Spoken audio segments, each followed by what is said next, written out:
আবারও গাজায় হামাসের ভয়াবহ হামলায় ৩ জন ইসরায়েলি সেনা নিহত, আহত অন্তত ১১ জন।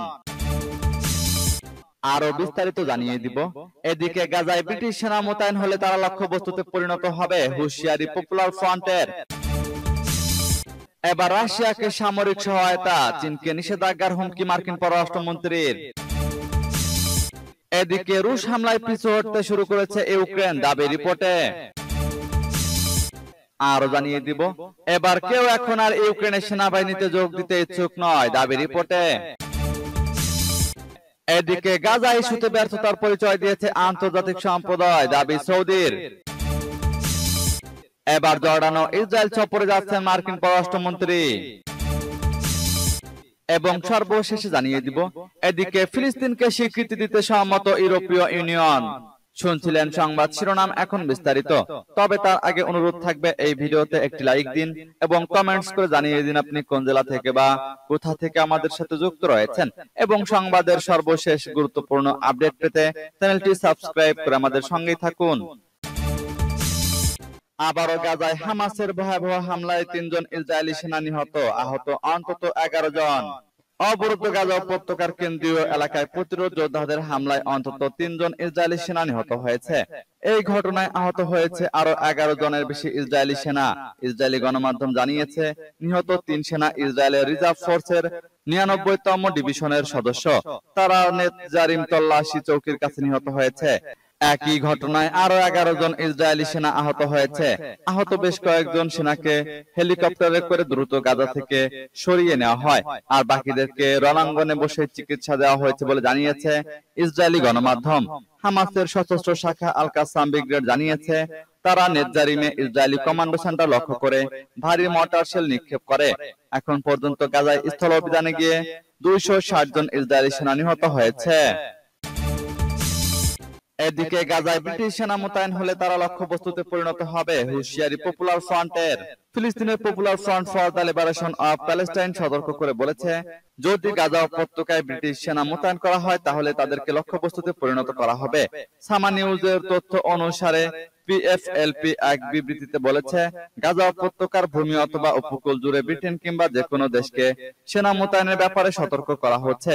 গাজা উপত্যকায় ব্রিটিশ সেনা মোতায়েন করার পরিকল্পনা নেওয়ার কারণ হচ্ছে তাদের উপনিবেশবাদী চিন্তা ভাবনা এবং দখলদার ইসরায়েলের নিরাপত্তা দেওয়া। পিএফএলপি তাদের এই বিবৃতিতে বলেছে, যেসব দেশ আমাদের জনগণকে সাহায্য করতে চায় তাদেরকে প্রথমে ইসরায়েলি সেনাদের হামলা থামানোর জন্য চাপ সৃষ্টি করতে হবে, অবরোধ ভাঙতে হবে এবং গাজার লোকজনের তত্ত্বাবধানে সমগ্র গাজা উপত্যকায় ত্রাণ সামগ্রীর অবাধ প্রবেশাধিকার দিতে হবে। সূত্র পার্স টুডে। এবার রাশিয়াকে সামরিক সহায়তা, চীনকে নিষেধাজ্ঞার হুমকি মার্কিন পররাষ্ট্রমন্ত্রীর। রাশিয়াকে সামরিক সহায়তা অব্যাহত রাখলে চীনকে আরো ব্যাপক পরিসরে নিষেধাজ্ঞা দেওয়া হবে বলে হুমকি দিয়েছেন মার্কিন পররাষ্ট্রমন্ত্রী অ্যান্টনি ব্লিংকেন। শুক্রবার ব্রিফিং করেন চিফ সফররত মার্কিন পররাষ্ট্রমন্ত্রী। এ সময় তিনি হুমকি দিয়ে বলেন, মস্কোকে বিভিন্ন ধরনের প্রযুক্তি এবং যন্ত্রাংশ সরবরাহ করছে চীন, যা সামরিক খাতে ব্যবহার করছে রাশিয়া। এসব অস্ত্র ইউক্রেনে চলমান আগ্রাসনে ব্যবহার করা হচ্ছে বলেও অভিযোগ করেন ব্লিংকেন। জানান, এই ইস্যুতে বেইজিং তার নীতিতে পরিবর্তন না আনলে আরো কঠোর হবে যুক্তরাষ্ট্র। তিনি বলেন, ওয়াশিংটন এরই মধ্যে ১০০টিরও বেশি চীনা সংস্থার উপর নিষেধাজ্ঞা আরোপ করেছে। না শুধরালে দেশটির বিরুদ্ধে আরো নিষেধাজ্ঞা ও অন্যান্য ব্যবস্থা নিতে তারা সম্পূর্ণরূপে প্রস্তুত রয়েছে বলেও জানান তিনি।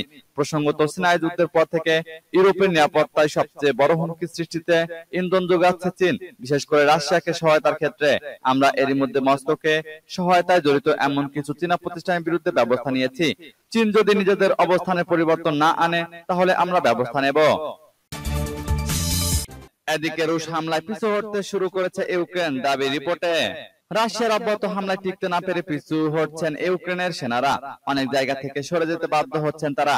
এরই মধ্যে পূর্ব দনেতস্ক অঞ্চলের বেশ কয়েকটি অবস্থানও হারিয়েছে ইউক্রেনীয় বাহিনী। এই বিষয়টি অকপটে স্বীকার করেছেন ইউক্রেনের সেনাপ্রধান আলেকজান্ডার সিরস্কি। রোববার টেলিগ্রামের একটি পোস্টে বলেছেন, সেনা সংকট থাকায় রাশিয়ার একাধিক হামলায় ফ্রন্টলাইন যুদ্ধের পরিস্থিতির অনেক অবনতি ঘটেছে। ফলে টিকতে না পেরে ইউক্রেনীয় বাহিনী পূর্ব দনেতস্ক অঞ্চলের বেশ কয়েকটি অবস্থান থেকে সরে গেছে। সোমবার এক প্রতিবেদনে এ খবর জানিয়েছে ব্রিটিশ গণমাধ্যম বিবিসি। বর্তমানে বেশিরভাগ যুদ্ধ হচ্ছে দনেতস্কের চাসিপ ইয়ার শহরকে ঘিরে। এটি এমন একটি কিয়েভ নিয়ন্ত্রিত দুর্গ, সেখানে আবুদিবিকা দখল করার পরে পৌঁছানোর চেষ্টা করছে রাশিয়া। সিরোস্কি রুশদের অগ্রসরের বিষয়টিও স্বীকার করেছেন। তিনি বলেছেন, মস্কো কিছু সেক্টরে কৌশলগত সাফল্য অর্জন করেছে। জেনারেল সিরোস্কি চলতি বছরের ফেব্রুয়ারিতে ইউক্রেনের সশস্ত্র বাহিনীর সর্বাধিনায়ক হন। প্রেসিডেন্ট জেলেনস্কি ও তৎকালীন সেনাপ্রধান জেনারেল ঝালুজনির মধ্যে সম্পর্কে ফাটল দেখা দেওয়ার জল্পনার মধ্যেই দায়িত্ব পেয়েছিলেন তিনি, যদিও সেনাপ্রধান বদলে আপাতত যুদ্ধের কোনো বাকবদল ঘটেনি। এবার কেউ এখন আর ইউক্রেনের সেনাবাহিনীতে যোগ দিতে ইচ্ছুক নয়, দাবি রিপোর্টে। ইউক্রেনের সামরিক বাহিনীর নাতসীবাদী আজব ব্যাটালিয়নে যুদ্ধরত একজন সেনা জানিয়েছেন, রাশিয়ার বিরুদ্ধে যুদ্ধ করার জন্য দেশের কেউ এখন আর সেনাবাহিনীতে যোগ দিতে চাইছে না। নিকো নামের এই সেনা সদস্য ইউক্রেনের টিএসএন অনলাইন পত্রিকাকে জানিয়েছেন, তিনি যুদ্ধক্ষেত্রে মারাত্মক আহত হয়েছেন এবং পা হারিয়েছেন। তারপরও তাকে যুদ্ধ করতে হচ্ছে, কারণ তার জায়গায় যুদ্ধে যাওয়ার কোনো লোক নেই। তিনি বলেন, ইউক্রেনের কোনো ব্যক্তি এখন আর সামরিক বাহিনীতে যোগ দিতে চায় না। ইউক্রেনের এই সেনা বলেন, যে সমস্ত মানুষ সামরিক বাহিনীতে যোগ দিয়েছিল তারা এখন পালিয়ে যাওয়ার চেষ্টা করছে এবং অনেকেই টিসজা নদীতে ডুবে মারা যাচ্ছে। সম্প্রতি ইউক্রেন থেকে পালিয়ে যাওয়ার সময় প্রায় ১ ডজন সেনা ওই নদীতে ডুবে মারা গেছে। নিকো মূলত এ কথার মধ্য দিয়ে সেই দিকে ইঙ্গিত করেছেন। গত মাসে ইউক্রেনের সীমান্ত রক্ষী বাহিনী জানিয়েছিল, 2022 সালের ফেব্রুয়ারি মাসে যুদ্ধ শুরুর পর থেকে এ পর্যন্ত টিসজা নদীতে 22 জন সেনা ডুবে মারা গেছে। টিসজা নদী ইউক্রেন রোমানিয়া সীমান্তে অবস্থিত। যুদ্ধ থেকে বাঁচার জন্য এসব সেনা এই নদী পাড়ি দিয়ে দেশের বাইরে চলে যাওয়ার চেষ্টা করেছিল। সূত্র পালস টুডে। এদিকে গাজা ইস্যুতে ব্যর্থতার পরিচয় দিয়েছে আন্তর্জাতিক সম্প্রদায়, দাবি সৌদির। গাজা ইস্যুতে আন্তর্জাতিক সম্প্রদায় ব্যর্থতার পরিচয় দিয়েছে বলে মন্তব্য করেছে সৌদি আরব। সংকট নিরসনের জন্য সমাধান খুঁজে বের করার আহ্বান জানিয়েছেন সৌদি পররাষ্ট্রমন্ত্রী। এদিকে যুক্তরাষ্ট্র চাইলেই গাজায় ইসরায়েলি আগ্রাসন বন্ধ হবে বলে মন্তব্য করেছেন ফিলিস্তিনের প্রেসিডেন্ট মাহমুদ আব্বাস। গাজায় ইসরায়েলি আগ্রাসন বন্ধের দাবিতে যুক্তরাষ্ট্রের বিভিন্ন বিশ্ববিদ্যালয়ে বিক্ষোভ অব্যাহত রেখেছেন শিক্ষার্থীরা। নতুন করে আরো 20টিরও বেশি বিশ্ববিদ্যালয়ে আন্দোলন ছড়িয়ে পড়ায় ব্যাপক হারে ধরপাকড় চালাচ্ছে পুলিশ। এমন পরিস্থিতির মধ্যে অবরুদ্ধ গাজায় ইসরায়েলি আগ্রাসন কেবল যুক্তরাষ্ট্রই বন্ধ করতে পারে বলে মন্তব্য করেছেন ফিলিস্তিনের প্রেসিডেন্ট মাহমুদ আব্বাস। সৌদি আরবে ওয়ার্ল্ড ইকোনমিক ফোরামের বিশেষ সম্মেলনে অংশ নিয়ে এই মন্তব্য করেন তিনি। একই সঙ্গে রাফায় অভিযান যাতে না হয় সেজন্য তেল আবিবকে নিষেধ করতে যুক্তরাষ্ট্রের প্রতি আহ্বান জানানোর কথাও জানান আব্বাস। এদিকে গাজা ইস্যুতে আন্তর্জাতিক সম্প্রদায় ব্যর্থতার পরিচয় দিয়েছে বলে মন্তব্য করেছেন সৌদি পররাষ্ট্রমন্ত্রী প্রিন্স ফয়সাল বিন ফারহান বিন আব্দুল্লাহ। সংকট নিরসনে দ্রুত সমাধানের পথ খুঁজে বের করার আহ্বান জানান তিনি। এবার জর্ডান ও ইসরায়েল সফরে যাচ্ছেন মার্কিন পররাষ্ট্রমন্ত্রী। মার্কিন পররাষ্ট্রমন্ত্রী অ্যান্টনি ব্লিংকেন ইসরায়েল ও জর্ডান সফরে যাচ্ছেন। ইসরায়েলি নেতৃবৃন্দর সাথে জিম্মি মুক্তি নিয়ে আলোচনার পর বুধবার তিনি এ দুদেশ সফরে যাবেন। মার্কিন পররাষ্ট্র দপ্তরের ঘোষণায় একথা বলা হয়েছে। এর আগে ব্লিংকেনের সৌদি আরব সফরের কথা বলা হয়েছে। সৌদি আরবের পথে রোববার আয়ারল্যান্ড থেকে তাকে বহনকারী বিমানে জ্বালানি নেওয়া হয়। জিম্মি মুক্তির বিনিময়ে গাজায় হামলা বন্ধ নিয়ে ইসরায়েলি প্রধানমন্ত্রী বেনিয়ামিন নেতানিয়াহুর সাথে মার্কিন প্রেসিডেন্ট জো বাইডেনের টেলিফোন আলাপের প্রেক্ষিতে ব্লিংকেনের সফরের ঘোষণাটি আসে। গাজায় যুদ্ধবিরতি প্রতিষ্ঠায় মিশর, কাতার ও যুক্তরাষ্ট্র গত কয়েক মাস ধরে চেষ্টা চালিয়ে আসছে, কিন্তু এখনো চুক্তিতে পৌঁছানো সম্ভব হয়নি। যুদ্ধবিরতি নিয়ে প্রচেষ্টা অব্যাহত থাকার কথা জানিয়ে মার্কিন পররাষ্ট্র দপ্তরের মুখপাত্র ম্যাথিউ মিলার বলেছেন, যুদ্ধবিরতি ও ফিলিস্তিনি জনগণের মাঝে হামাস দাঁড়িয়ে আছে। এদিকে ফিলিস্তিনকে স্বীকৃতি দিতে সম্মত ইউরোপীয় ইউনিয়ন, দাবি রিপোর্টে। এদিকে ফিলিস্তিনকে রাষ্ট্র হিসেবে স্বীকৃতি দিতে সম্মত হয়েছে ইউরোপের দেশগুলোর জোট ইউরোপীয় ইউনিয়ন।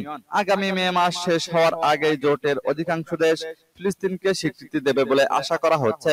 ইউরোপীয় ইউনিয়নের পররাষ্ট্রনীতি বিভাগের প্রধান জোসেফ বোরেল এই তথ্য জানিয়েছেন।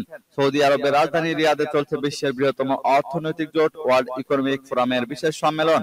ইউরোপীয় ইউনিয়ন প্রতিনিধি হিসেবে সেই সম্মেলনে যোগ দিয়েছেন বোরেল।